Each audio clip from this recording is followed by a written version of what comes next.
Agree. I thought I enjoyed it very much. Very- Okay, got it. That's what Andy had to say. Yeah, The leading light in the field, in our field, is he is. He is, and he is going in some interesting directions. So I'm looking forward to learning more from him. Yeah, hi, Diane, and everybody else who's joining, whose names I don't know. I don't know your names, but welcome. I'm playing host because poor Holly is not up to it. She's under the weather severely. So she said she tested negative, but she's not at all feeling well. So Alexa off.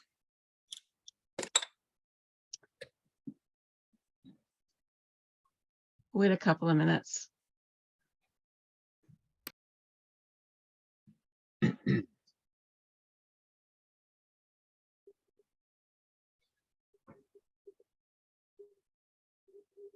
And Michael, how's your weather? Aren't you in New Hampshire? I am up in the mountains of New Hampshire, and we had about 6.5 last night. So, 6.5 inches or feet? well, just inches of snow. We've had it can't make up its mind. I mean, we've had about 4 springs already and about 4 winters afterwards. So it's just keeps coming and going. Yep. It's playing with us. Yeah, we're back to winter for another. Yep. Probably week or so.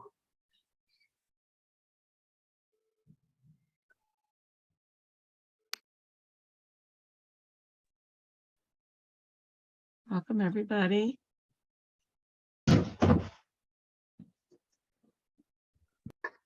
yeah. Okay. All of you that made it on time, I really appreciate it.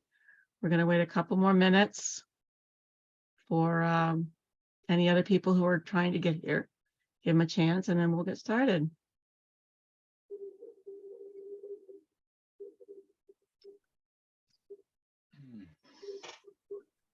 Okay. Susan, what did you do to your hair? No, I just have an ponytail. Oh, okay. You always have these lovely silver locks around your shoulders, and I was like, oh my God, did you cut it all off? Yeah. Okay. It's my librarian look. So librarian. Well, there's books behind you, so that fits. Yeah. Okay. So I'm going to ask, when we get started, I'm going to ask someone, not me, to volunteer to do an opening prayer or affirmation, whatever you'd like to call it, of setting our intention, of learning and sharing and connecting. So I think about if you're going to be willing to be my volunteer, to volunteer for all of us. We'll get started in another minute or two. Just letting other people get a chance to sign on.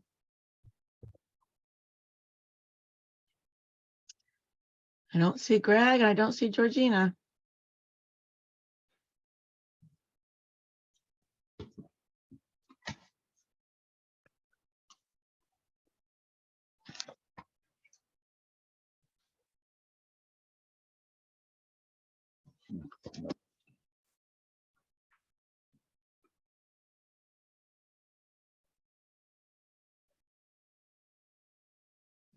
Okay.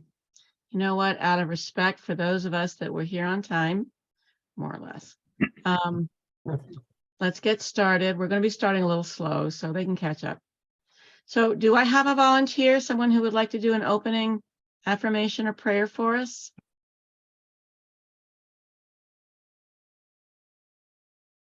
Don't all sign up at once. I'll do it. Thank you. Okay, great. All right. So as we come together in one group, open and excited to learn more about every particular thing that our mind decided to learn today, we are so thankful in advance for everyone who's put together this wonderful opportunity to share and to learn so that we can be of greater service to our clients and people that we love. And we give thanks for this, and so it is. Amen. Beautiful. Thank you very much. Uh-huh.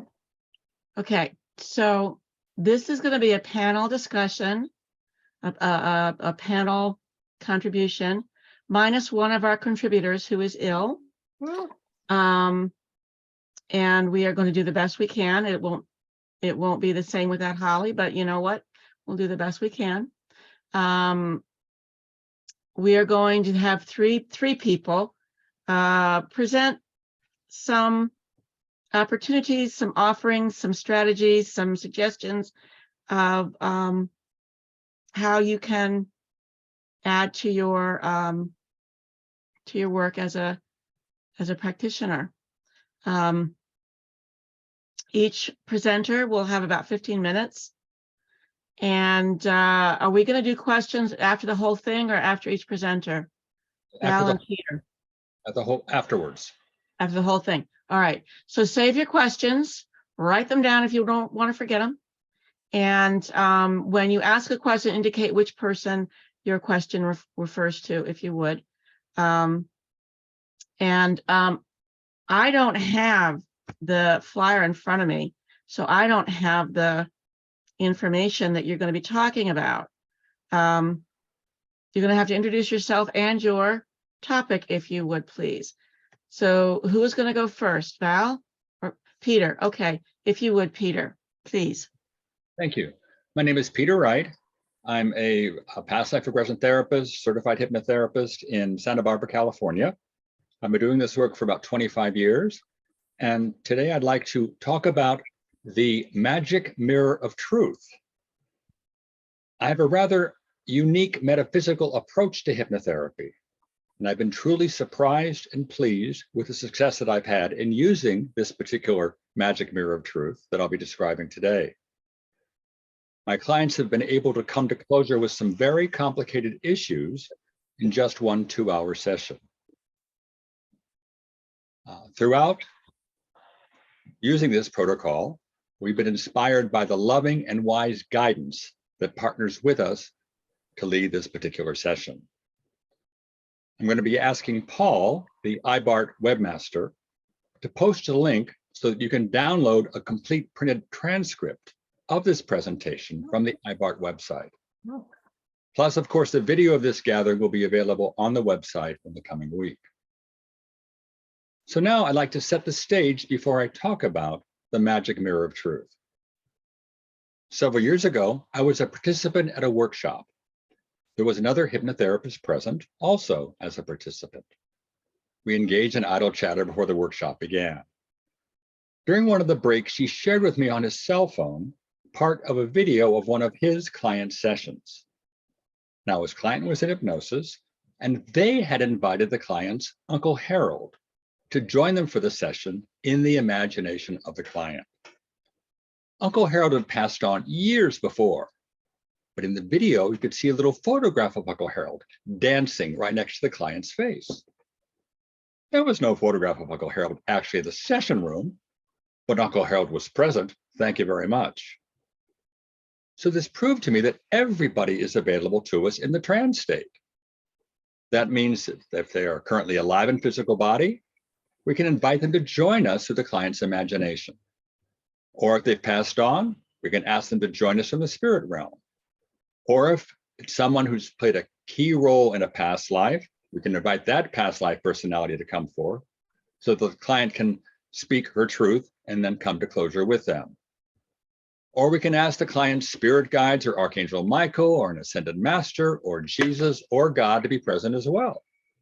In other words, everybody is available to us from the light, and they're eager to come forth and partner with us to help you and the client resolve the issues we're focusing on. So, as the client session begins, I first protect the client in a shield of white crystalline light, and then guide her into hypnosis and on a guided visualization up into the 5th dimension. This visualization is basically slowly counting from 1 to 10 3 times as we take the client higher and higher up into the light. So what is the 5th dimension? For me, the 5th dimension is where all the answers can be found. We can go anywhere, anyhow, and any why and any when. And in this higher vibration, it's very easy to connect with all the guidance available to both of us from the light.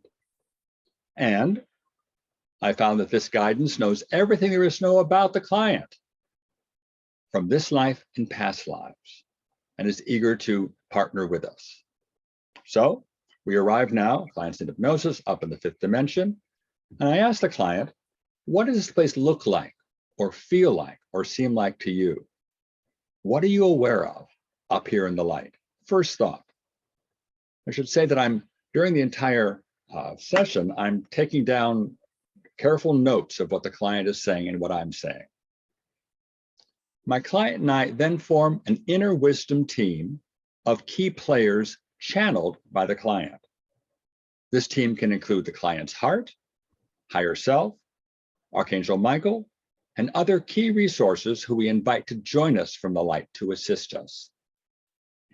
And we partner with this inner wisdom team that we form to resolve, heal, or come to closure with the goals that we've set for our session. So the client can hopefully get rid of the blockages that prevent her from moving forward in her life. In fact, what I find is that this guidance brings their own to-do list to the session.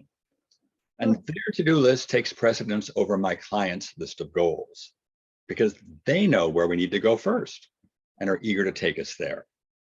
Plus, with their participation, we can often unravel rather complex issues that the client is dealing with rather than have to go by issue to in fact, help resolve that particular issue by itself. So it's all connected. So what I find is then, let's focus on the magic mirror of truth.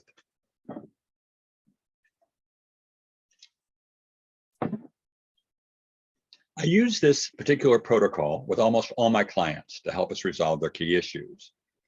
As I mentioned, I take careful notes of most everything the client says, and I also record the session via Zoom or on a recording device on my desk. I then email a link so the client can download the recording. Excuse me. So here's some of the wording that I use for the Magic Mirror of Truth protocol. I invite the client to imagine herself standing in front of a magic mirror of truth. I then ask her to describe the frame.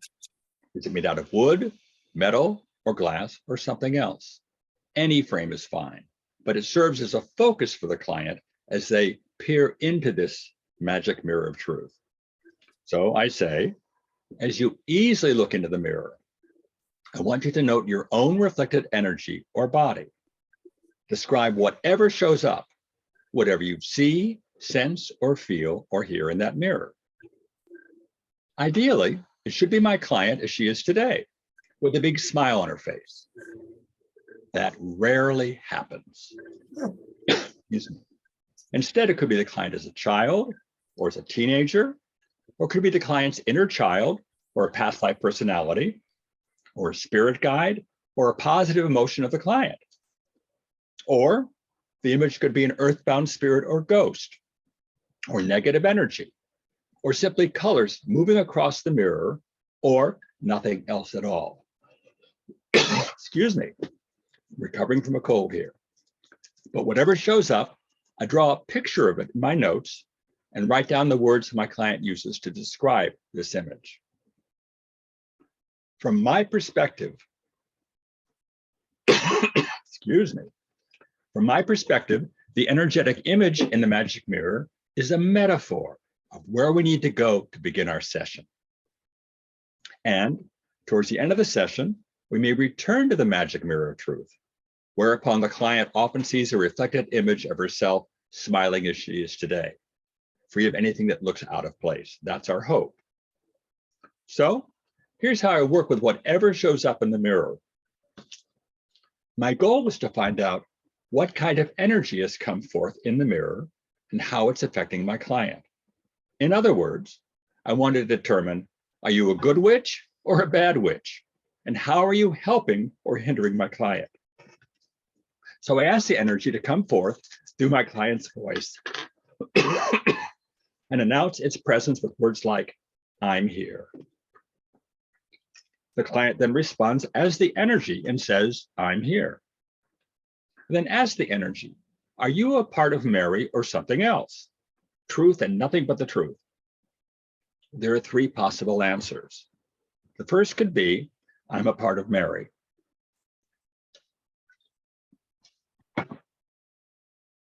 If so, it could be part of the client, such as a positive emotion, an inner child, a spirit guide, or a past life personality, or some other positive part of the client. So we find out what it is. Then in response to my question, are you a part of Mary or something else? The second possible answer is, I'm something else. If I hear that response, I ask, have you ever had your own human body? Truth and nothing but the truth. Second here.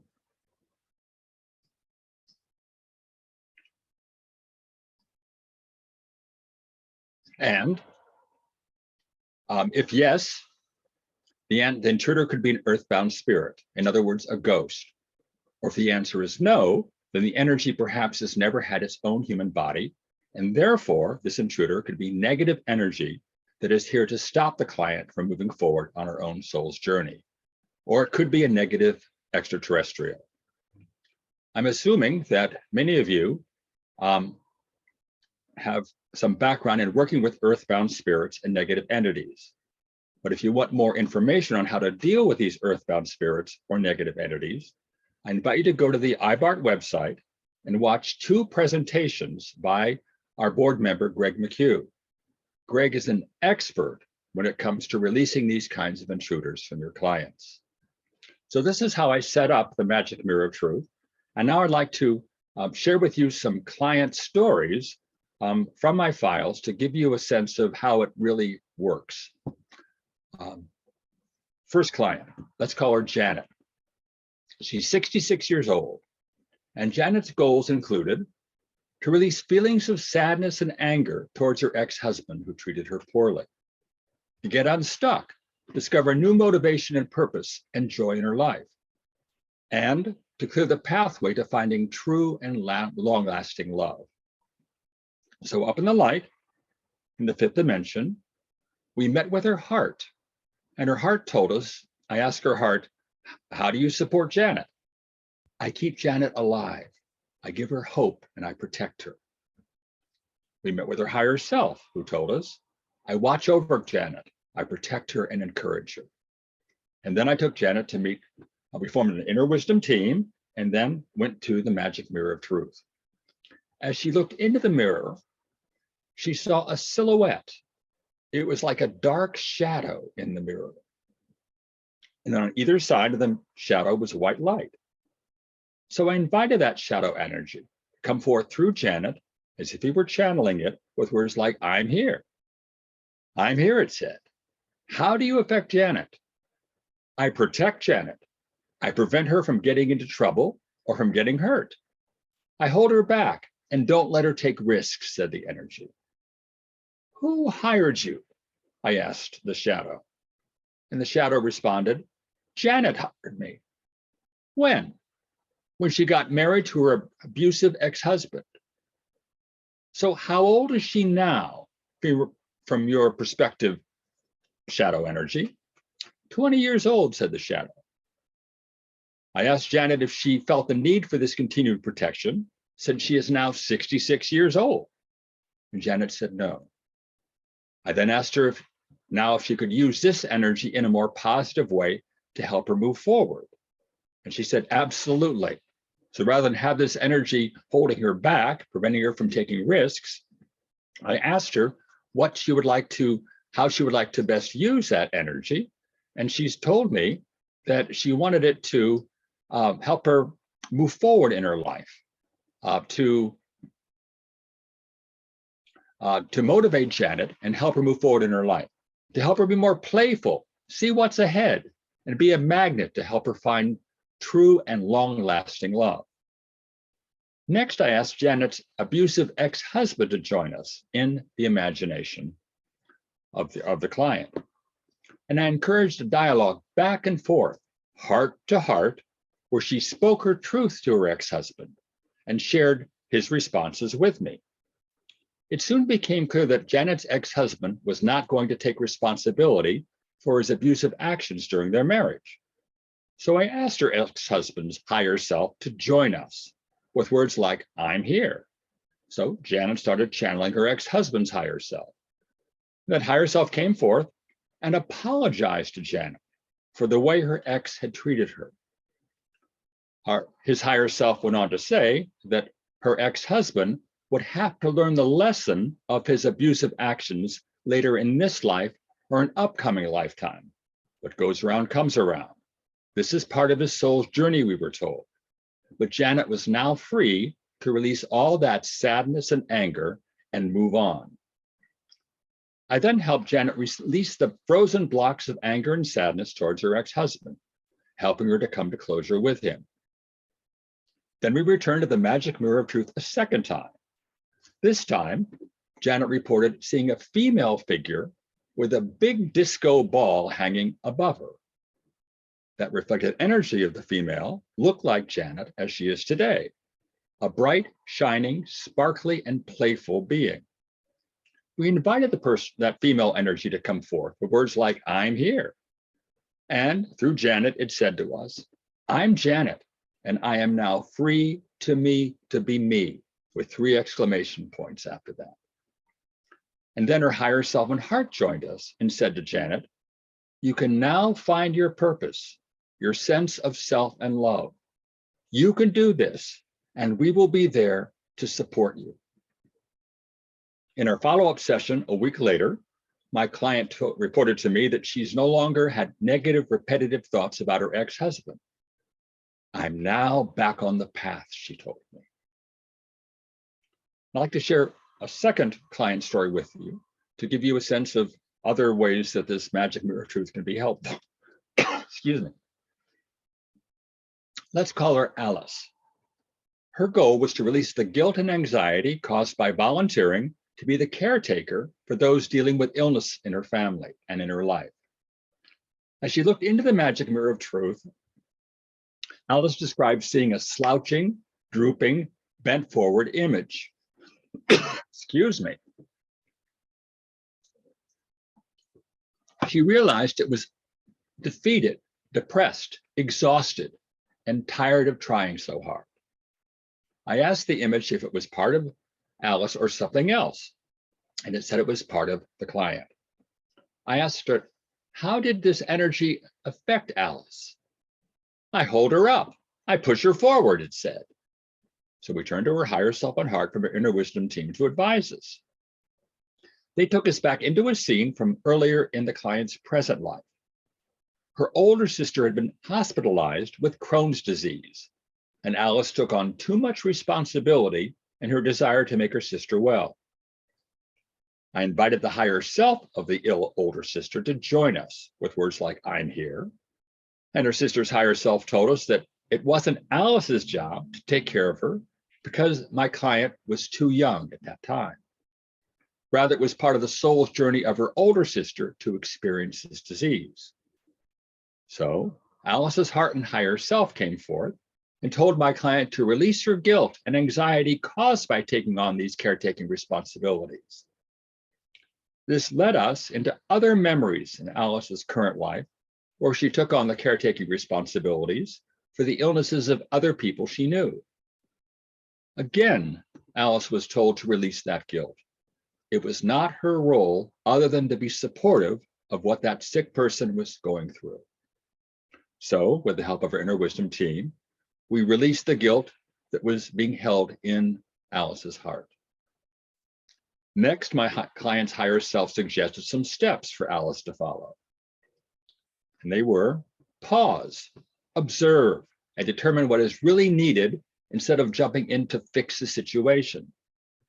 Send that person love. Let go of the fear for the other person. It is part of their soul's journey. Continue to send love and support to the person who's ill, and ask her own higher self and heart to do what is for the highest good for the ill person and others. This helped Alice release the guilt and not take on mistaken responsibility for the illness of family members and friends. At the end of the session, my client returned to the magic mirror of truth a second time. Looking into the mirror, she saw a reflected image of herself that she described as brilliant, shining, and vivid. And she reported to me in the follow-up session that she felt so much better about the issues that she had been focusing on and was able to let go of having to feel like she was in charge of the health of those around her. So as a result of that, she felt empowered to move on and was appreciative for the help that her heart and higher self had given to her. Thank you for your attention. And I'm eager to respond to any questions that you have at the end of this, towards the end of this gathering about the magic mirror of truth. And feel free to contact me through my email that's listed on the IBRT website. This operator is standing by to be of support to you. Okay, Kiki, next person. Thank you, Peter. That was great. I have a couple of questions I will share later. That was very interesting. Good technique. Thank you. You're welcome. Val, are you going to be our next speaker? Okay, sounds good. All Just right. one thing, be sure to mute yourself if you aren't already. Okay. Hi, my name is Valerie Deveraux. I'm a lawyer. I'm a certified hypnotherapist, and I'm a past life regressionist. I've been doing this for a little over 20 years, and really full time though for the last 4 or 5 years.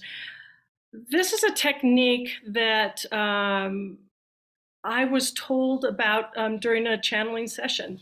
Spirit actually came and talked to me about doing regression work and how important it is, and told me that one of the quickest ways to get to someone's presenting issue is to ask them if there's a statement that they use. You'll find some people might have a statement like, it hurts too much to love, or life is just not fair, or they'll have a stance, or they'll have a like a core belief, some sort of a core belief. And a lot of times what I'll do is I'll work with them in the client interview and talk to them about what it is they'd like to work on. And we'll get to the core of what that statement is. So I recently had a client who said, she was kind of dancing around the issue, and we really got to where the issue was, I don't trust myself to make good decisions. So that was the bottom line for her. I just don't trust myself to make good decisions. So what we did, going through the process, after the deepening process, I will say during the process, we want to go back to the life where this core belief originated. We want to go back to the life where this originated. And a lot of times I'll have the client say it 2 or 3 times before we start the session, so they really think about what it is that core belief is that they have, that they want to look at. Maybe typically it's a belief that's just not serving them any longer, or they feel like it's holding them back somehow. So we'll go into that. And I do the same thing as Peter. I will call in their guides. I'll call in the higher self. I'll call in ascended masters. I'll talk to the client ahead of time and find out what their beliefs are. Do they have a guide, or do they have a angel that they're connected to? Do they feel a rapport with spirit? Some people do, and they have certain guides or ascended masters that they're very connected with. Other people may not, but I'll call them in to assist, because I agree with Peter, they're available, they're always wanting to assist. And why not get as much assistance as you can, right?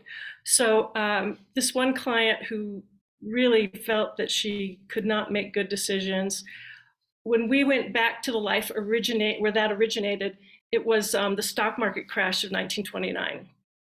And she was a male in that lifetime, and she really saw how a lot of her decisions that she feels she's not good at have to do with financial issues.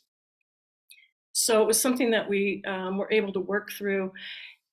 Another client who was having issues with motion sickness. And he came to me, a professor. We talked a little bit about what his issues were, and he travels all the time. His thing is traveling. And he's noticed in the last 4 or 5 years that he's been getting motion sickness, and he takes buses everywhere to travel. And we talked also about his some of his work and what he's doing with colleagues, things that were happening at work. And as we went into the regression, he was a Tibetan monk that had a lot of progressive ideas. And it was very similar to what was happening in his job, where people were coming to him, talking to him, and he was just really not listening to them. So we discovered in the past life he had been poisoned while he was traveling on like an open cart. They were going from one village to another. So they were moving when he was poisoned. But in the process of the regression, he realized that how he had not been listening, that they had valid ideas. He wasn't as open as he could be. And he realized that in this life, he's doing the same thing with some of his grad students. So it was this huge epiphany for him.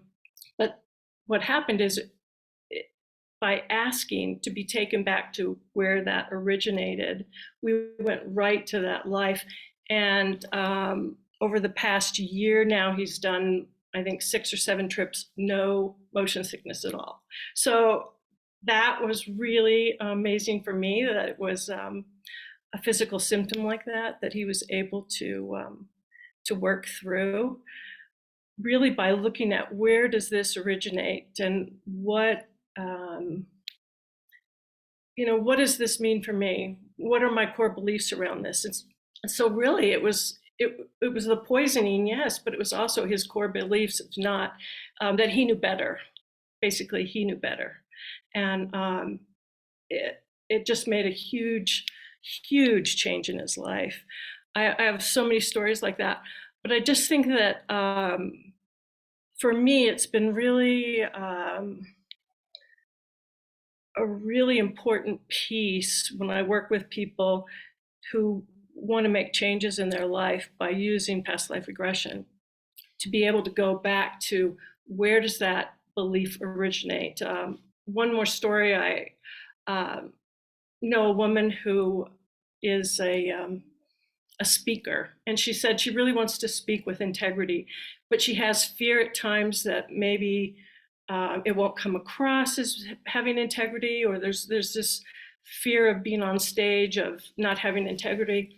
So we asked to go back to the life where this originated, and she was a gypsy about 250 years ago, and it was all about the gold coin. She didn't care that she lied to people. She didn't care what she told them. And during that life, she ended up being punished with her life for lying, for not being in integrity. And so as she left the body, she basically saw that it wasn't worth the gold, that being out of integrity was not worth the money. And so it just made so much sense, and it helped her understand that because she had that past life, that it was affecting her life now in ways that she was worried she'd be out of integrity. It was such a big worry for her, that worry went away by being able to see the past life and go through that. And I'm sure you've all experienced some of the same stuff. It's just so incredible to me how powerful it is and how it can really change lives. So if you have any questions, please ask me at the end. And thank you so much. Thank you, Val. That was very interesting. I do have my questions written down. I will be asking. Okay. All right. So our last presenter is me, and I'm going to be talking about some strategies for moving your clients through blocks and resistance. And I'm talking about one of my favorite methods or ways of working with those blocks and resistances. So I know every one of us have had these kinds of responses from a client at some point. Nothing is happening, nothing is there. I don't know. I'm nowhere.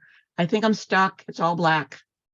When we're trying to move a client, especially through a past life regression, to the other side, and you get that kind of response.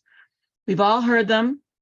And this is what I call resistance. It's a form of resistance. And I tell my students that we need to take these indications of resistance very seriously, because it's very important information about your client and your connection with your client, and even about their and your expectations of the session. So this is a core issue or an important issue that we need to look at. When you get statements like these, the first thing to determine is if the client is in fact in a trance state or not. Are they just sitting in their chair, politely closing their eyes and waiting for magic to happen? Or are they not where you or they expect that they're supposed to be? So that's the first thing you have to determine. For example, if you have them walk across a bridge to the other side, and they then tell you that nothing is there, nothing is happening, it's all black, now what do you do? The next thing to try to understand is why they aren't able to move forward. What is the source of this block or resistance? There are many sources of blocks and resistance. It's part of our work to find them like hidden treasures so that they can help us to better understand the client's world and where they're coming from so that we can guide them better. Some of these sources are fear, for example, fear of hypnosis, of past life regression itself, of who they may have been in the past, reluctance to open to their own path, even though they say and they may even believe they're ready, they're not, or they're seeking to experience a past life regression session for what I call the wrong reasons. Some examples of the wrong reasons would be to avoid facing some challenge or problem in their current life, or seeking to see themselves as someone more important than who they feel they are in their current life, or they don't want to accept their current life and they want to escape to be something better, bigger, more important. In the pre-talk, we tell our clients what they can expect. We explain that there are many ways to experience the kind of journeys they're about to engage in, and we try to be as transparent as we can about what we're doing. Most of them get it and are fully on board. Ideally, we get a sense of their expectations, and we can help them manage them so that they are realistic. We want them to be fully informed about some of the challenges or unexpected things they might encounter, and we assure them that they are not on this journey alone, that we are with them, and it's our job to keep them safe. That's what we all do. If that resistance is to being in an altered state, fear of hypnosis, or not trusting what they will experience, or not trusting us, then we have a lot more work to do. Perhaps we didn't inform them sufficiently, or they didn't listen and take it in. Maybe we did not give them enough time or use the right tone, authoritative or permissive, a voice and language to fit the client's worldview. A lot of times you're going to get clients who have read this wonderful and amazing book and about past life regression, and they expect their experience to be like what they read about in the book. And when it's not, they don't know what to do. Or there might be a physical or mental reason the client is unable to let go and allow. Is there's a pain or discomfort, distraction from other parts of their life, that sort of thing, that would keep them from opening up to their inner realms. Or perhaps the client is a visual or an auditory or a kinesthetic, and we don't pick up on that. And so our choice of language is not as supportive as it needs to be. So we want to be more aware of that and use words that are open to all levels of the senses. They might be trying hard to see when they're not visual. They try to allow you to guide them, but it just doesn't work for them. And so they get frustrated and they get stuck or they step out of it. So make sure that you ask questions like, how does it feel? What are you aware of? What do you notice? These are all things that we all know about and we all try. And we've all been through this. Basically, we try to find out what the source of the block or the resistance is and help them create a way to make it work. All that being said, what do we do when we meet that kind of resistance or block? First, we clarify, what are we dealing with? If the client is just not in a trance state, not in a deep enough trance state, we use our various techniques, tricks, and skills to help them move to the trance state, to the level where they can allow the journey to begin or to continue. If they are in a deep trance state, but they just don't seem to know how to continue, I might use words such as imagine or pretend. Imagine if you were in a beautiful place, give yourself permission to pretend, like when you were a kid. Where are you? Describe it to me. Where would you like to be? A lot of times when we are little, when we're kids, our imagination is almost more real than the world we're walking around in. That's how I got through some of those awful bus rides to school every day. I would go away. And when the bus stopped, I would come back, you know? That's how we survive so much of what kids have to go through. But then you get to be a grown-up.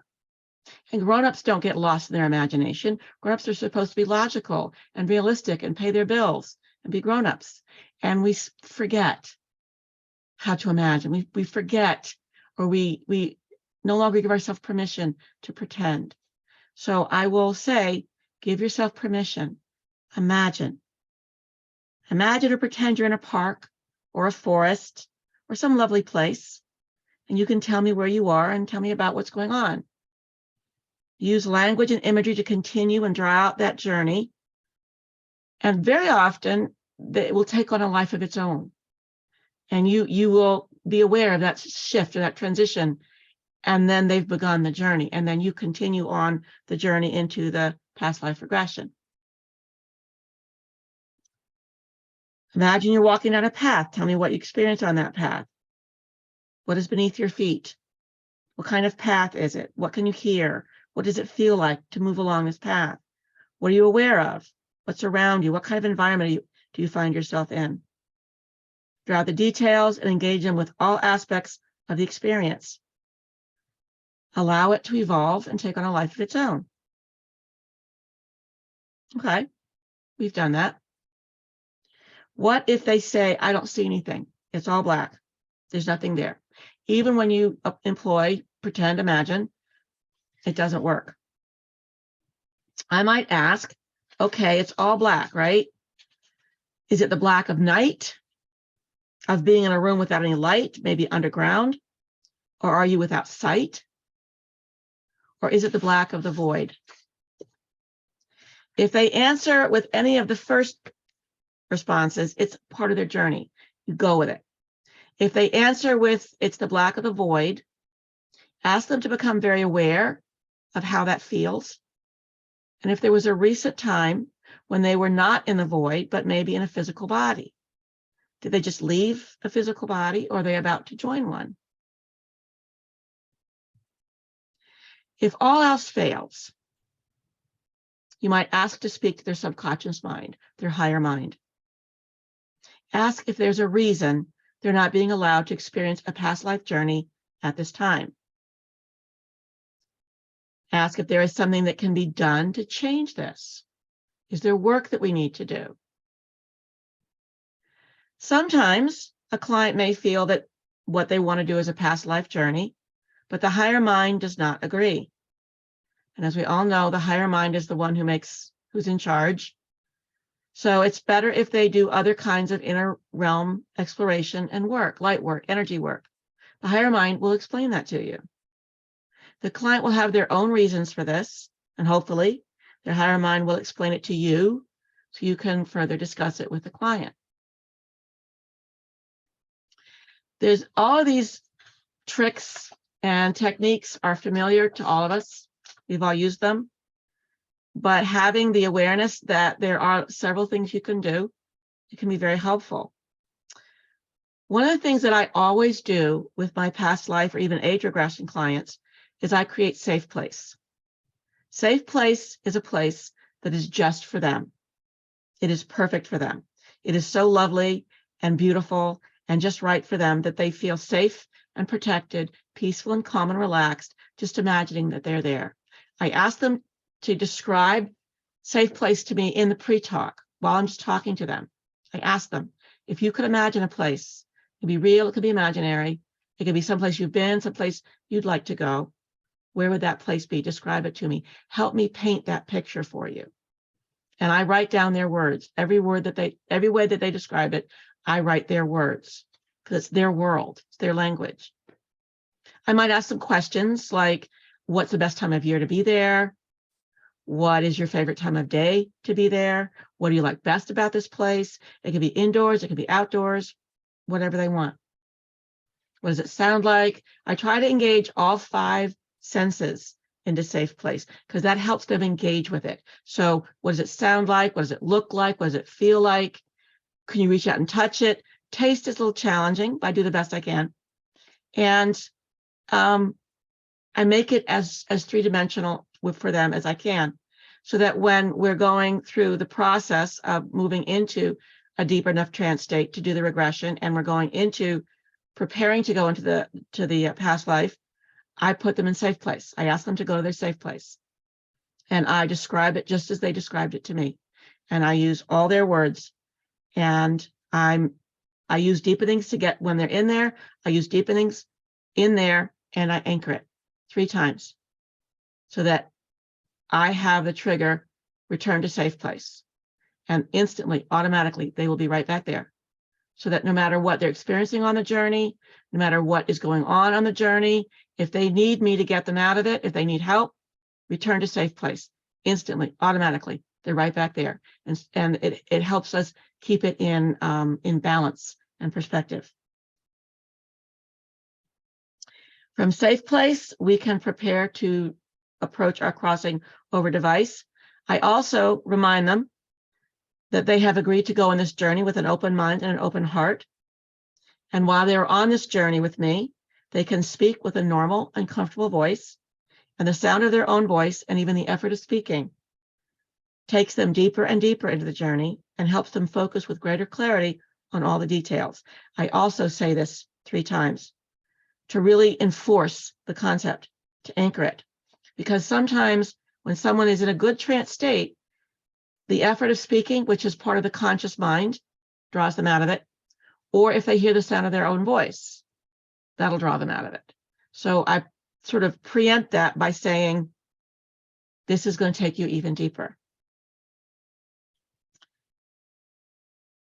If I try to move a client along to the other side and into another life 2 times, and they are not able to engage, just to be there, I stop trying. I don't want to force it. That can lead to fabrication. I might just ask them to return to safe place, or I might ask the higher mind to step in and explore the source of the resistance or the block. Finally, knowing that I'm doing all that I can. I'm using all my tools, all the tricks of my trade in service to my client. If it just doesn't work, I feel confident that I have done my best. I don't give up very easily, though. I'll offer another try, another session at a later time, and ask them to practice with the initial recording that we make at our first session. And that recording is something that we have our intro session where we do the intake, we talk, we answer questions, I describe everything, I explain everything, and then we do their first hypnosis session, which is about 20 minutes long. It's a guided journey into safe place. And that's where we initially set it up and we anchor it.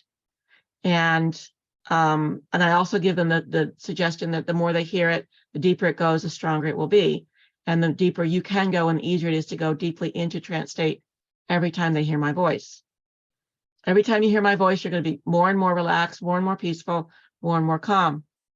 So I have a friend who, whenever he calls me or talks to me, he says it's very relaxing to hear my voice. So it sticks. And I tell them to listen to that every day to get it reinforced. And then in a couple of weeks, we might try again. I try very hard not to make them feel there's a fault or a blame, that they failed somehow. There's just more work to do. Some people will come to you for reasons of their own that don't make sense to you, but it's still important for them to try, and I try to help. Sometimes higher mind has to step in and guide us. We do some transpersonal journeys. If the past life regression isn't really going to work for them, we do transpersonal journeys where we meet with a higher mind and ask them questions and get insight and guidance from there. But fingers crossed, we'll get there eventually when they're ready. So those are my strategies for working with that kind of resistance. And I know that all of you have your own ways of doing this. You all have some of your own strategies, things that I haven't talked about that I don't know about, I'd love to hear about. So maybe when we get to the questions and answers portion, you know, if you want to share a strategy that you've used in the past that helps a client get over that kind of block or resistance, I'm sure all of us would love to hear it, to share with us. Okay, so thank you.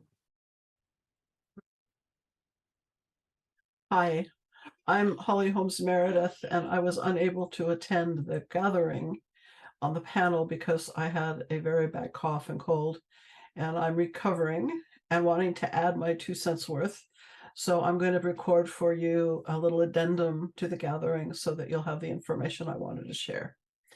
So the first area I wanted to address is the area of integrating energy therapies into your past life sessions, or any sessions for that matter.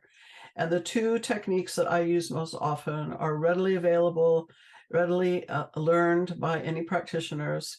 The first one is Reiki, which is a hands-on healing tool that can be used both hands-on and remotely during a session. And Reiki can be super effective to help take the edge off of any fear going into the session, around any anxiety the client may have walked into the room with that's going to be between them and going into trance. And it can certainly be used at the end of a session to help smooth out any hypnotic hangover or any agitation or unintegrated material that comes out of a past life session. And I use it often, and it's usually a go-to at the end of a session for most general sessions as well, because it helps the client come back to their center and gets ready to get into their box and drive on the freeway. So it's a really good way to support both the beginning and the ending of a session.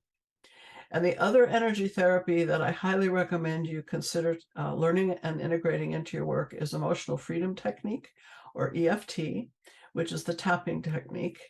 And this technique typically needs to be taught ahead of the session if you're going to integrate it during a hypnosis session, but it can be used at the beginning and the end as well. One of the things I notice for regression therapy is that often people come in with misunderstandings of what hypnosis is. They're afraid of going into hypnosis. They're afraid they're going to uncover something in a regression that will be humiliating or embarrassing or too negative to deal with. And this technique can help take the edge off of all of those beliefs or concerns, as well as help the client by becoming more relaxed in a general sort of way before they go into the trance session. At the end of the session, if a client's feeling ungrounded or they're still having some abreactive content of emotions, it's a wonderful way to bring a client back to their center. And this can be done for the client remotely as well during a session. So if you haven't learned EFT yet and you're considering it, I highly recommend it. I have some online trainings at HCH, usually 2 or 3 a year, and you can learn it very easily online as well. The second thing I want to share with you is a little more esoteric, and this has to do with what I call open-eyed trance for past life work. And often a client who does not respond well to hypnotherapy can use this approach as an alternative approach to actually gleaning into past lives and doing the past life therapy work.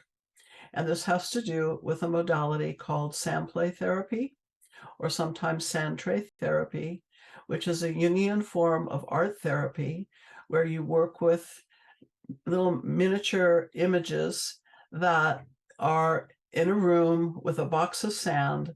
And as a person goes into the room, they collect the images and create a world in the sand, a 3D image of a feeling, a thought, a worry, a concern, a resource, whatever it is they want to focus on for the session. And I have used this very successfully, particularly with kids, because kids don't sit still in trance the way most adults do. They have a limited attention span typically, and they still have needs for doing regression therapy. So I'm going to talk about a client first, and then I'm going to show you some photos of my sand play collection and some people creating sand trays. And I'll talk a little bit about how it can be effectively integrated into the work of regression therapy or used as a modality specifically on its own. So years ago, I was referred a 4-year-old boy by a psychiatrist, and the presenting issue was that he had a terror of waves at the beach. His mom took him to the beach for the first time, and he had a complete meltdown even before he got on the sand. He did not want to be at that beach. And she thought, well, he's just having a bad day, and it was kind of an anomalous thing. But a couple of weeks later, they had another opportunity to go to the beach, and the same thing occurred. And this little boy's doctor referred him to me, thinking it might be a past life. How do you do a past life regression with a 4-year-old? Well, first of all, I did an EFT with him to talk about his fear and to take the edge off of it. And using the SUDS level, which is the subjective units of disturbance level, he went from a 10 down to about a 4 just by doing EFT. And then I invited him to go into my sand play room and asked him to show me what happened that was so scary.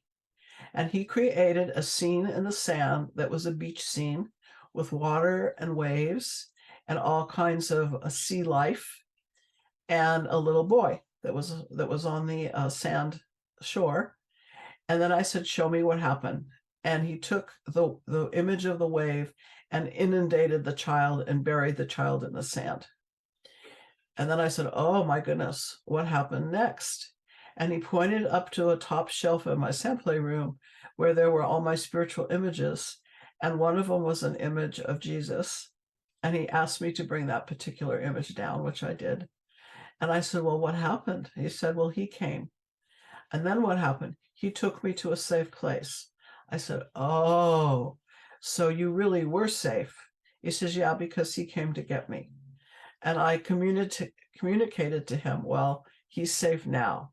And that same person that came to get him will be with him anytime he needs support and help. And his mom reported after the session that his fear of waves and the beach went away.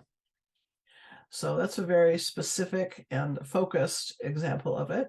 But I've worked with people as well who are really not comfortable with hypnosis, or they don't trust themselves in hypnosis, and they can work metaphorically and symbolically and energetically in the tray of sand. So I'm going to bring up some images now. I'm going to do a share screen. So just a sec here. Let me get this organized. These are images of what my sand play room looks like at my school. It's a small room, but it's jam-packed with images. This is one wall. You'll see that there's images that are spiritual, images that are from daily life, like animals and plants and vegetation, furniture, cars, trains. There's a monster section. This is a tray of sand that is used for the building process. And it's important to have a very specific size of tray that you can take in as one image. And also the sand has to be a quality that won't be too sandy or powdery, so it is hard to breathe in the room. This is actually a play sand that I purchased.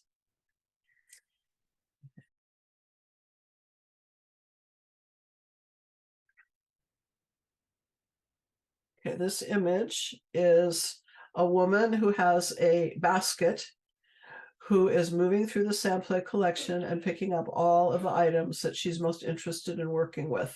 Some of these may or may not be used, and she may need to come back to get more at some other point, because it's a process of creating it in the moment and going with what your needs are in the moment to have it settle in to really fit what you're experiencing. So that's the second one. And then this one is an example of someone building the world. People usually have connection with the sand as a part of this, and sometimes they'll manipulate the sand. And often a person will also want to add water to the sand so it's more sculptable. But this young woman is creating a past life image, working with some of her guides and helpers as a starting point that are up in the corner. It's an example of, in a group setting, how people are building their worlds, and after they build the worlds, there's a phase where we record with our cameras and also possibly with taking notes, and then we'll share our worlds with each other and tell the story of what happened. Now, this can be done one-on-one as well. This happens to be a sand play class I taught where we did some past life work. You can kind of get a feeling of some of the dark images here. And this is kind of a mandala image of a lifetime.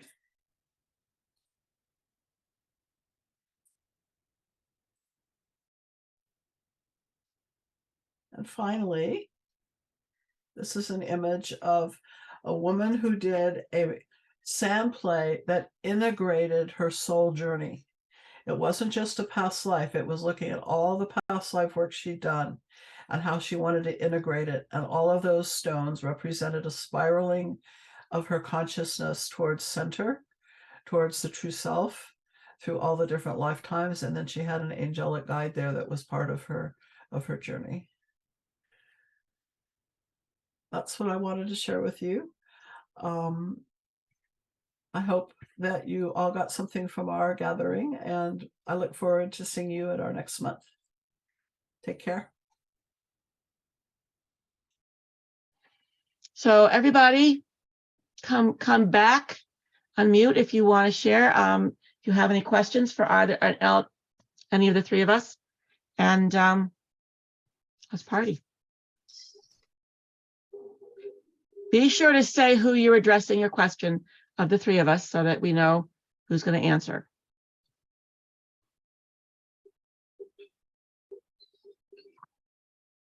Can I just compliment everyone on your different presentations, and thank you very much.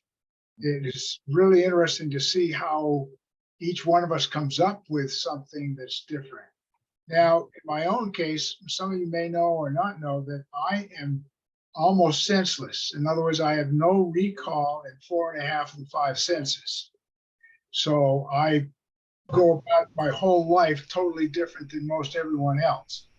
The technique that I've developed, first of all, using a lot of neurolinguistics, model building of the mind, what I look for is assessing each person in the 5 senses. So I don't even bother for putting them in a trance. I teach a course called Conversational Past Life, where basically, by the time I've assessed them, they're naturally going in and out of trance just by a favorite smell or whatever it is, and reminding of that type of how they remember. And then imagination, as you said, that's the most important thing. If you allow yourself to give yourself the willingness to imagine, then amazing things can take place.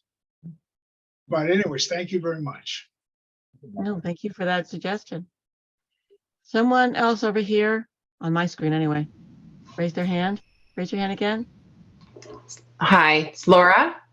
Hi, Laura. Hi. Yes, thank you to all the panelists for speaking. There's quite a bit of wonderful wisdom that you all shared, but I have a question for you, Virginia, something just for clarification. You said in the first session, you have your intake interview and you go through all the questioning with the client, and then you guide them through a 20-minute hypnosis into safe place. Mhm. Now, you see them again the second time after some time for the actual regression, correct? Yeah, So you 2 do weeks, usually 10 days to 2 weeks. 2 weeks. Okay. And the recording that you gave them is it of that guiding into safe place that they listened Yes. to? Okay. Yes. Thank you. Yeah. I just want to That's their homework. They have to listen to that every day. It's like when you're kneading bread, it prepares the mind to be open and ready, and then for the heavy lifting. Yeah. Great. Thank you so much. You're welcome. I have a comment, Virginia. You talked about how sometimes the client might not be ready to go forward with the regression. Would you mind giving us, I know you have some examples of that and what that might look like. Would you tell everybody what some of those examples are? Well, I had one man, we had 3 sessions. The first 2 were the intro and the regular past life, and he was blocked. He didn't get anywhere. So I did what I said. And the 3rd session, I used a different crossing over device, and someone else started talking. And he said, this is his higher mind. And I'm here to tell you that this is not the right work for him to do right now. Doing a past life regression isn't going to give him the answers he's looking for. And so I said, what is the work that he wants to do? He wants to do energy work and energy healing.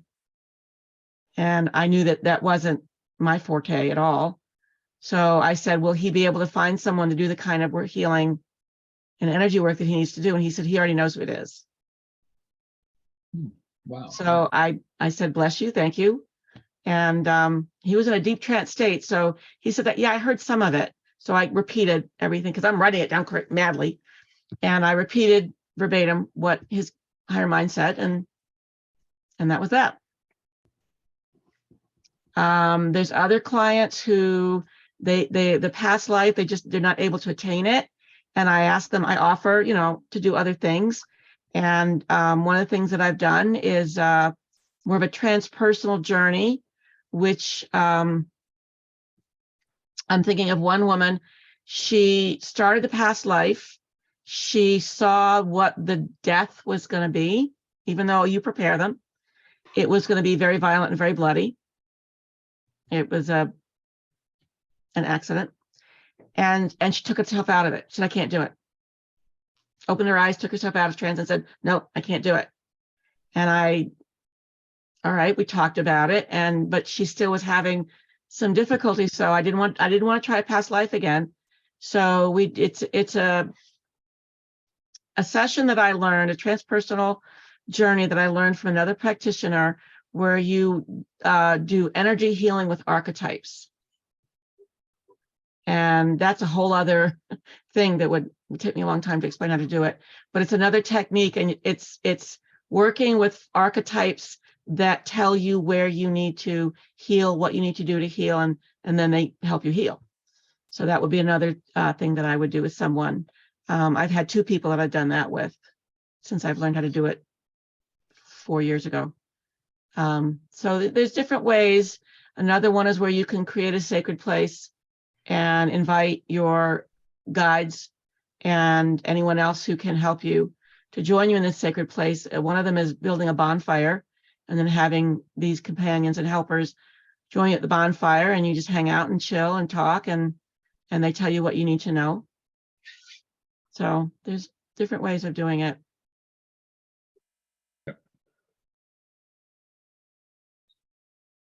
comments, questions?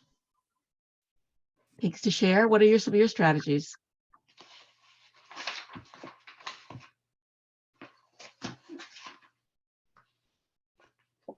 I just want to add one thing, if I can, to your last statement, Virginia, and that is, I try to assess whether or not the client has the ability to step out and experience the picture as if they can see it without themselves being in it, like a movie, or Right. if they're stepping into it. Some people can do both. Some people can only do one or the other. So that if I get to that point where it looks like it's going to be bloody and gory, I usually bypass and ask for at that time, what were their last thoughts in that lifetime?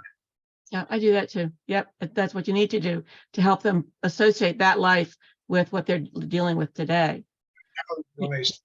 Sorry for talking to you. Right. I give them the suggestion in the pre-talk that if they need to step out, if what they're looking at is too upsetting, protect yourself, step out, look at it, watch it as if it were somebody else's life or you're watching a movie. Keep yourself safe. You know, and that usually is enough support that they can manage it. This woman, she couldn't, and that was part of her issue in the current life. So we did it another way.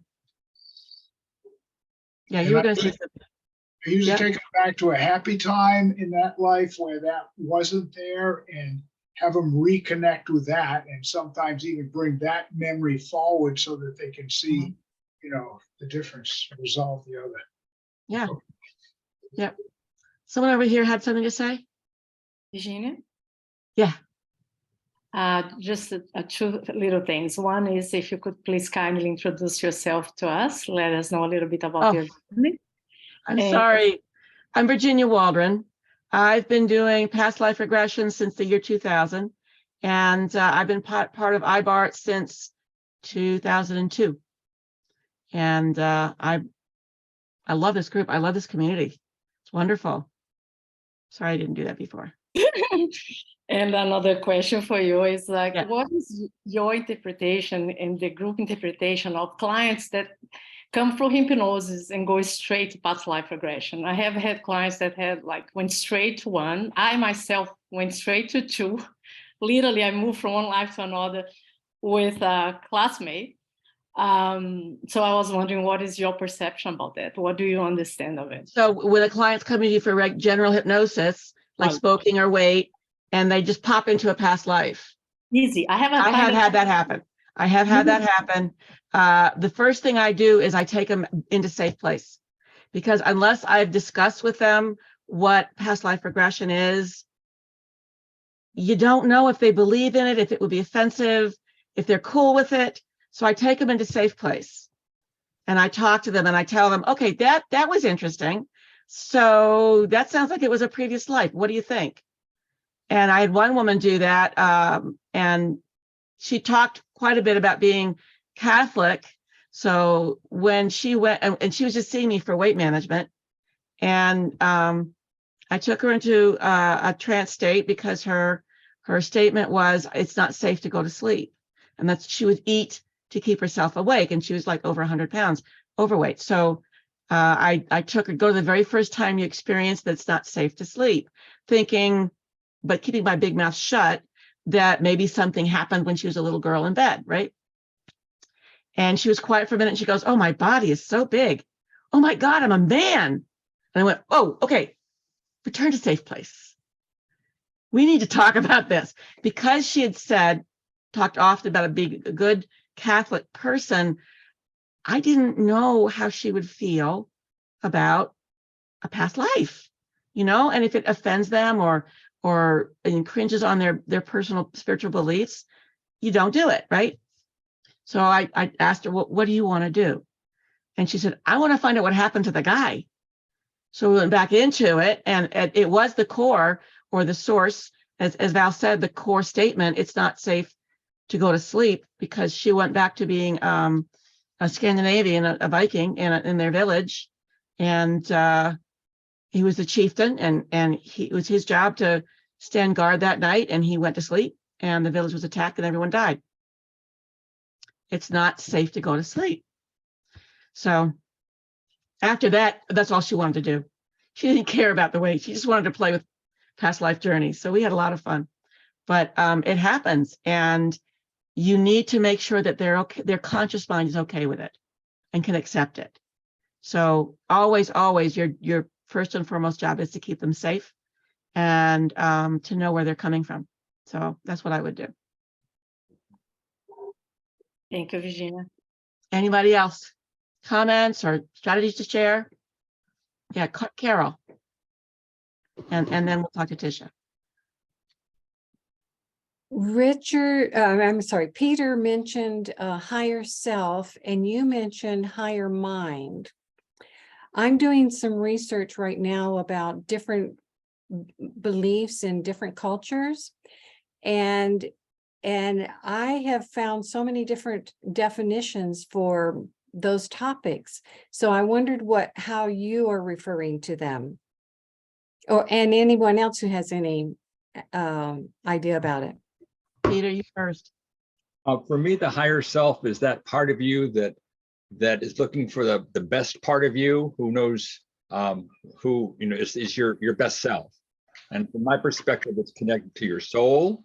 Your soul is much bigger than this particular body, but it is a route to the soul, and it is here to support you on your journey in this physical body, and is your part of your intuition, if you will. Loving, so on. Yeah, I'm pretty much the same thing. I just call it something different. Wise one, higher mind, higher self. It's that part of you that serves to act as a mediator between the soul and the physical being, or the energy, soul energy that's down here on Earth. It is always truthful. It is always supportive and kind and loving. It's an aspect of you, but a higher aspect of you, one that's not fooled by social media or marketing or any of that other nonsense. Is that, Carol? Go ahead, Peter. Does that help you, or do you want to add on to that from your? Yeah, so that brings up another question. Also, in various beliefs, traditions, even the word soul can be problematic. Have you bumped up against that? I'm finding there's so many versions of what soul is versus what spirit is. Even in the Buddhist culture, there's no soul. So I'm exploring. I'm open to exploring all of those things. So from my perspective, and working with clients, I offer a free consultation right up front by Zoom or Skype, where we first talk about the issues the client would like to resolve. And then I take them through a sort of summary of these resources that we have available, working with past lives, working with spirit guides, and so on. And I define from what we talk about the soul, we talk about higher self, we talk about heart, and how they feel about those terms, because I'm looking to be on the same page as they are as we work with those parts of them. So it fits with their own cosmology, if you will. Yeah. That's good. Thank you. And Tisha, you have a question. Hi. Thanks, Virginia. I want to thank you three so much for this interaction. This is amazing. I just came out of the hypnotherapy program. I'm in the internship and been doing past lives, and I'm just in love with the process, and I'm in love with the guides and the higher self that come in and just take care of business. It's just so such a beautiful journey. Valerie, I have a question for you. When you talked about the fear of flights, and then they had the past life and the understanding of the movement, and had the understanding, did you take her to the inner life where she met with the guides to actually remove the fear? Or was it just experiencing that in that past life, and then you brought her out and she was complete and fine? So you're talking about the life with the motion sickness? Actually, yeah, I guess for both of them, but the motion sickness was the one I was thinking of, right? Yeah, well, with the motion sickness, basically once we went to, once he left the body, and looked down. He basically went up to the council and he got to talk with the other monks who poisoned him. Oh, that's right. Thank you. Okay, so he left his body, met with the higher guides, and they had a conversation around the healing of that. Okay. Around that. And he realized that some of them were people that he's working with at the university. So there was similar issues going on with, they didn't feel their voices were being heard, or he was being too progressive. And it was just like a big epiphany for him to realize that, okay, I need to be more open. I need to listen more to other people. He had so many breakthroughs with that life. Yeah. Thank you for that. And that's great. So the inner life, that's really where it comes together and they make all the connections and the healing, right? I think so. I think so. Because then that way they have an opportunity to talk to the other players in that lifetime. They have an opportunity to talk to their guides. They have an opportunity to see it as the bigger picture of it rather than just in that life. Right. See the bigger picture of it and how it's all connected. Yeah, you're welcome. Appreciate that. I have more questions, but I'll wait my turn. Valerie, I have a question for you. What do you do if the client can't articulate their core issue? They don't know what it is, or they don't want to, or they don't know how to put it together. What do you do? How do you kind of dig through resistance to find that core issue? Well, usually when we're talking, they don't have a big resistance to it because it's something that they've come in that they want to work on. But what the resistance is, or the difficulty can be getting to the right words, right? Like, oh, I feel this way. Like the gal who said she just didn't trust herself making good decisions. I just don't trust myself. We work through a lot of different statements to really, okay, is that really what it is? Is that what it really feels like? Really honing in on what is that core belief? What is the statement? And I found that, and I'm sure a lot of you have found this too, that there's a lot of lives that are connected, that if you're presenting with one issue as I just don't trust the judgments that I make, a lot of times you've lived other lives that have that issue. It's not always just one life. There may be a life where it originated, but there may be threads into other lives where that connects. I had a client who it's just too hard to love. And really felt it's just too hard to love. And when we went back to the life that originated it, she saw that life, and then it popped right into another life, and then popped right into a third life. There were 3 lives. And so we got like brief bits of 3 different lives, but it all tied together. So that happens too. I've had that happen quite a few times where they popped into other lives that are all associated with that statement. But I think it's really getting them to where, okay, does this word feel right? Is this what feels right? That you don't trust yourself, or I'm unworthy. Okay, is it unworthiness, or is it a feeling of I'm not lovable? Is it? So we'll talk about the feelings and what is the correct word or the term. So that's kind of where we go with it. Okay. Thank you. Yeah, you're welcome. Valerie? But by the way, we have a thunderstorm going on outside. So if I disappear, that's why. Just to give you a warning. Okay. Who's going to ask another question? Virginia, I would like to ask a question for Valerie. Valerie, actually, it's 2 questions. One is, you said about a client that had, she went to 3 different lives. Yes. How do you manage them in terms of closure for those? And another question is, I had a blank here, but I'm going to remember. So yeah, go with the first question. Yeah, if you have three lives, and I forgot, but I will remember. Okay, so part of it is managing my own expectations, right? Because I'll go in thinking, okay, this is how it's going to happen, right? In this sequence. And I have to realize, okay, it's not about my expectations. So as I thought, okay, she's leaving the body. And so we're going to go up and talk to the elders, right? Meet the council. No, all of a sudden she's in another life and talking about the other life. And so for me, it's like, okay, that's what we're doing. I have to let go of my expectations of where I think we should go. Because in my mind, okay, the next step is this. So once she did that, it's like, okay. And I realized that part of it is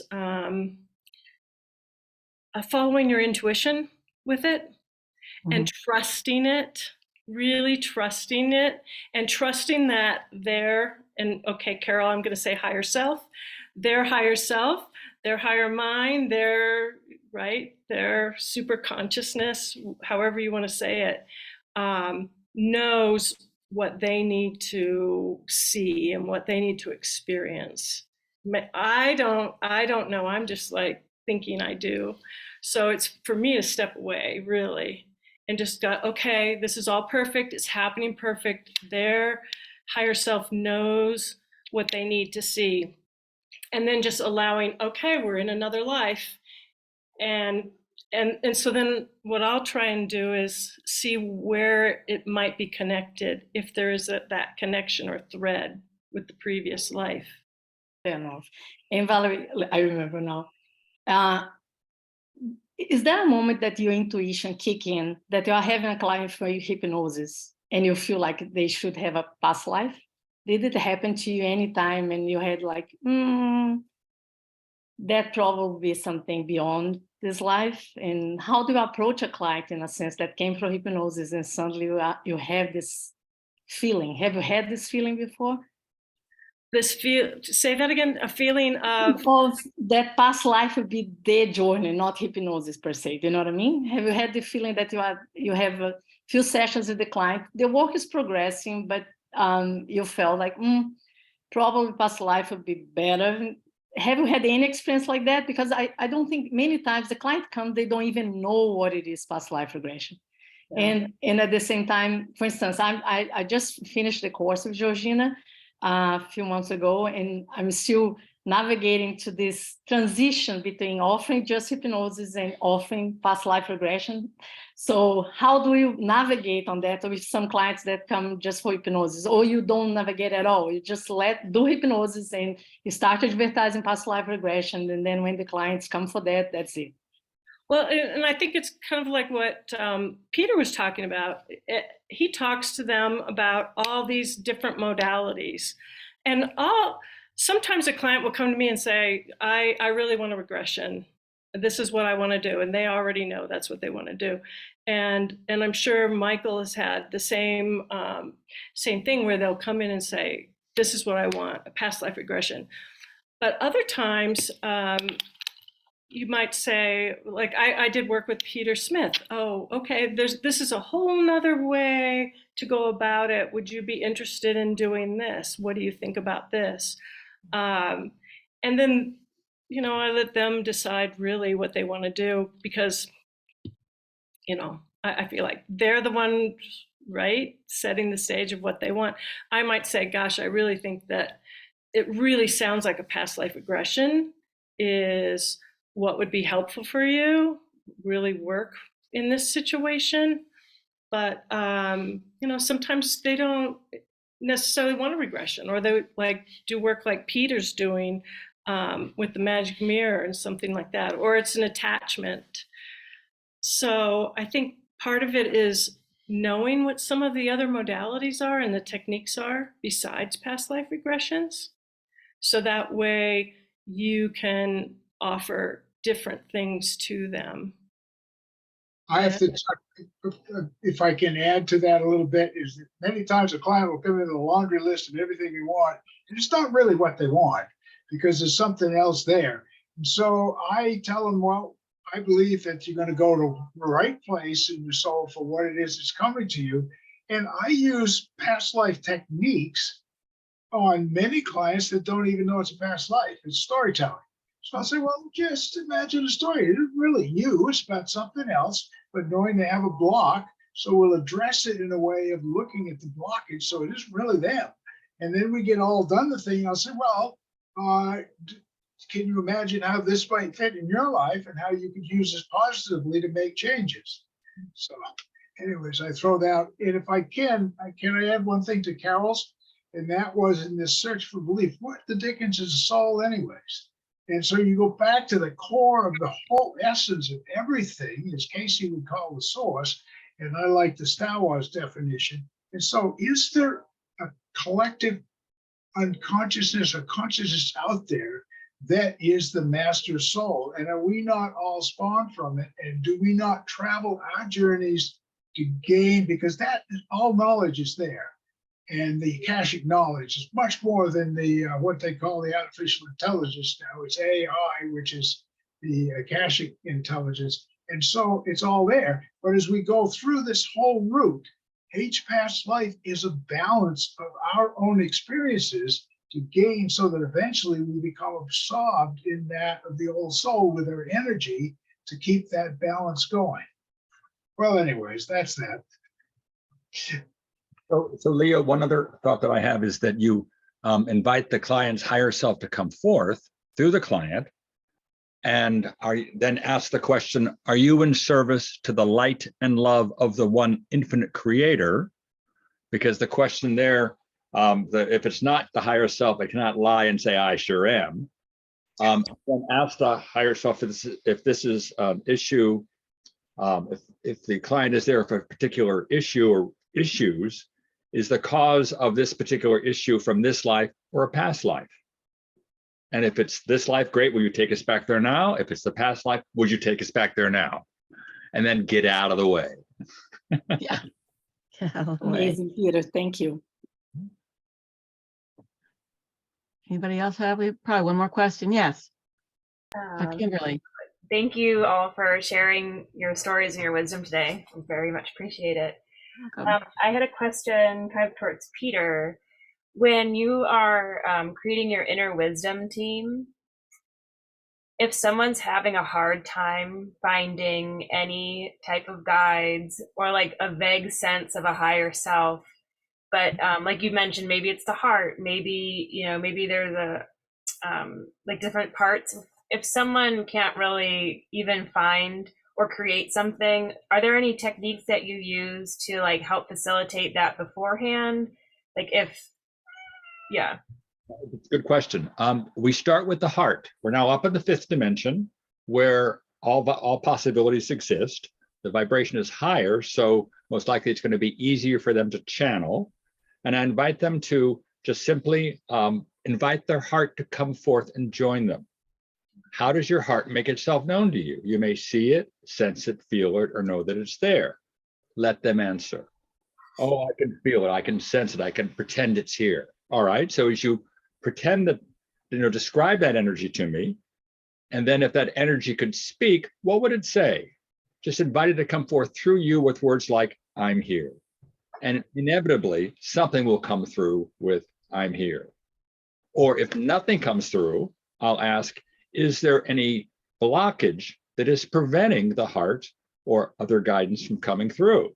And if so, I invite that blockage to come forth right now with words like, I'm here. And often it will, and you'll find, I'll find, you know, what's your purpose in being here? You know, are you here to help my client or hurt my client? Or are you in service of light and love of the one infinite creator if we think it's from the light? So it's my way of sort of figuring out, are you a good witch or a bad witch as it relates to heart or higher self or other guidance, to make sure we're talking to the real deal there. And so just the other guidance would be enough, even if someone's like, you know, I don't see the spirit guides, I don't have the animals, but in your experience, it's like that will, well, because of the fifth dimension edition.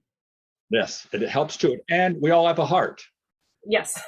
And so therefore you can't say, well, I don't have a heart. Well, yes, you do. Let's give that voice to the heart right now and let it speak through you, because I bet it has something it wants to share. Beautiful. First feeling, first image, first voice, even if part of you is screaming, I'm making it up. You're making up this story, not that one over there. Go with it as if it's real. Thank you. Peter, can I ask you, who did this workshop with the magic mirror of truth? Where did you learn that? Years ago, and I've sort of been adding to it in my own way, just by exploring. And I find it works beautifully on just about every issue, where I don't have to lead the session. We're working in partnership with you, your guidance, and they are in fact coming through, inspiring both of us with first thought, first feeling, first image, first voice. Would you be willing to do a workshop in it and teach the rest of us? Sure. That would be wonderful. We have to talk about that.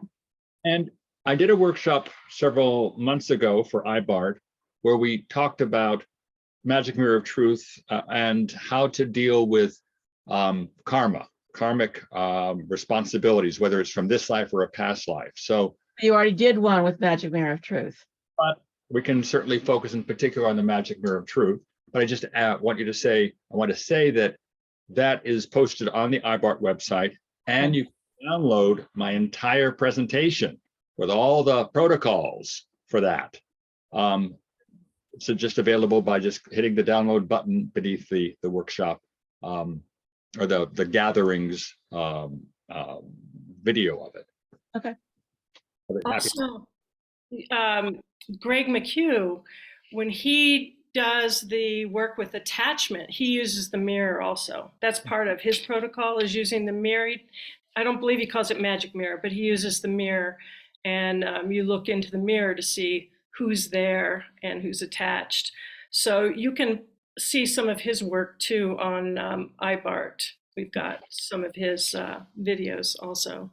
And that's how I determine if there is any earthbound spirit or negative entity or negative ET there. I use that as my jumping off point for it. Okay. All right, everybody. One last question, one last comment, and then we have to close things up. Yeah. Kaya. Yeah, just I want to say thank you. This is one of the most profound presentations, because you cover so many things that books don't cover.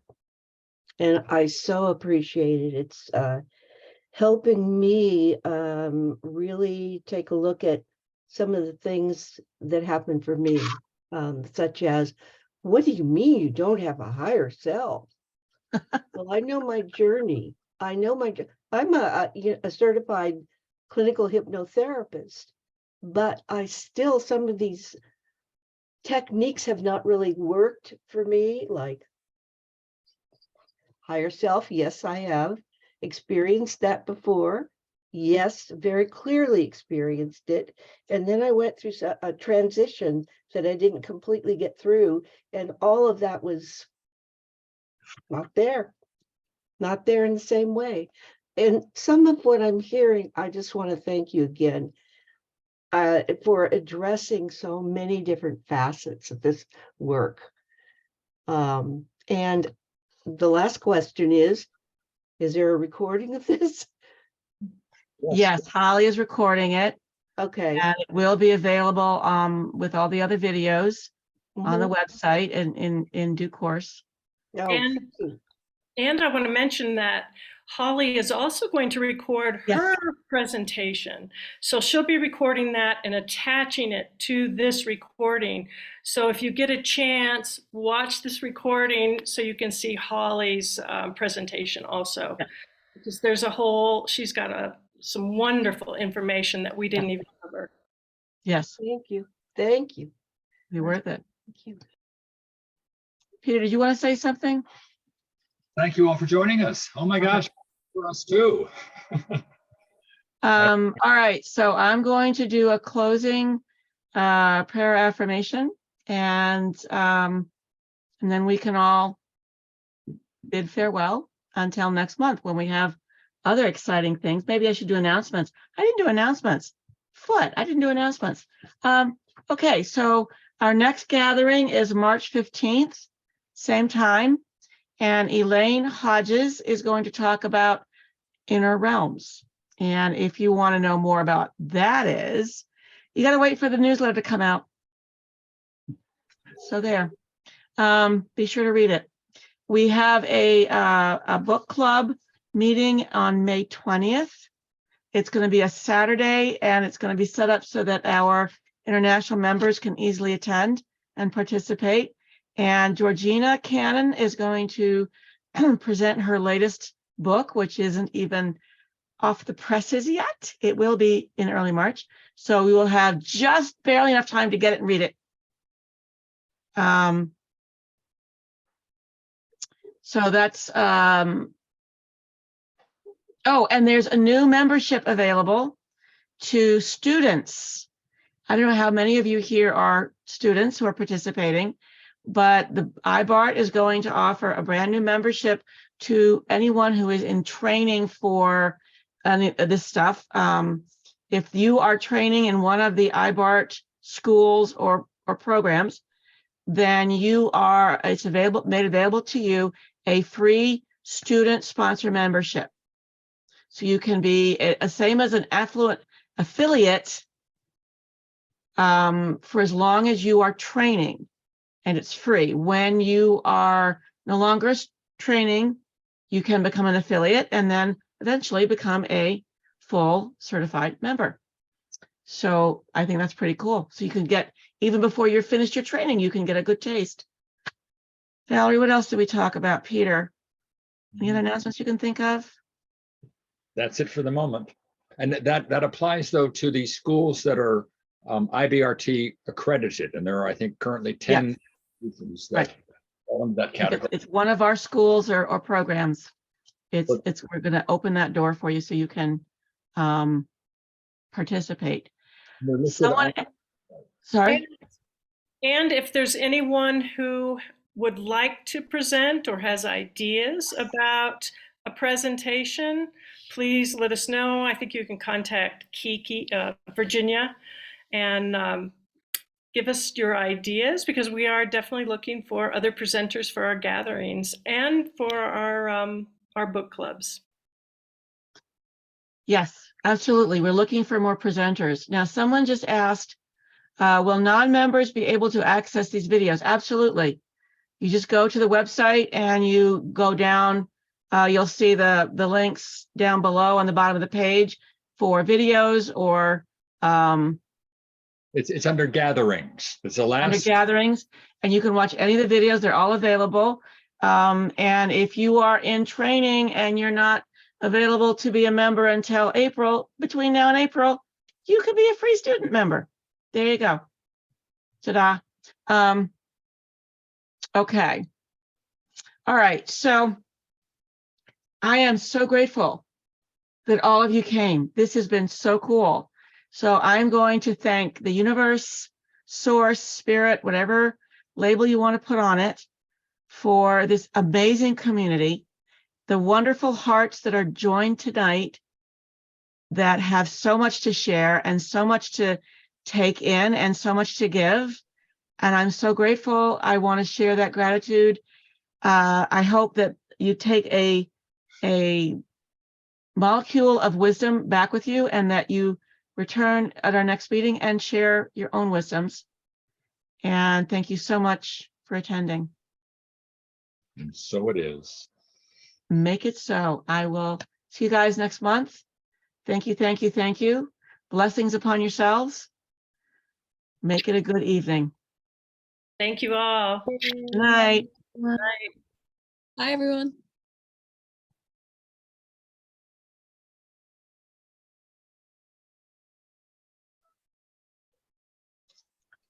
Is Holly going to know to turn it off? Well, I think she will. But yay, you all. Thank you. Thank you. Yeah, nice job. That was fun.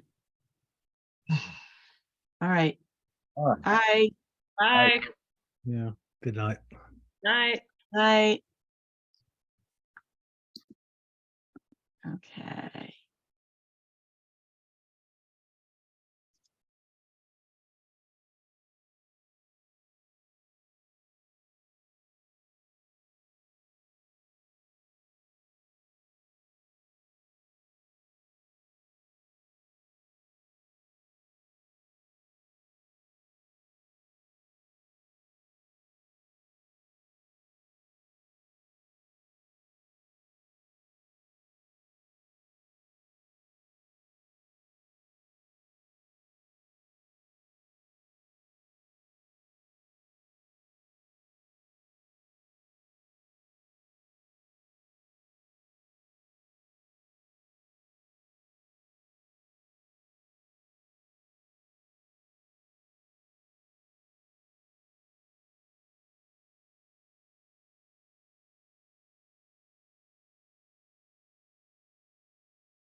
You know what?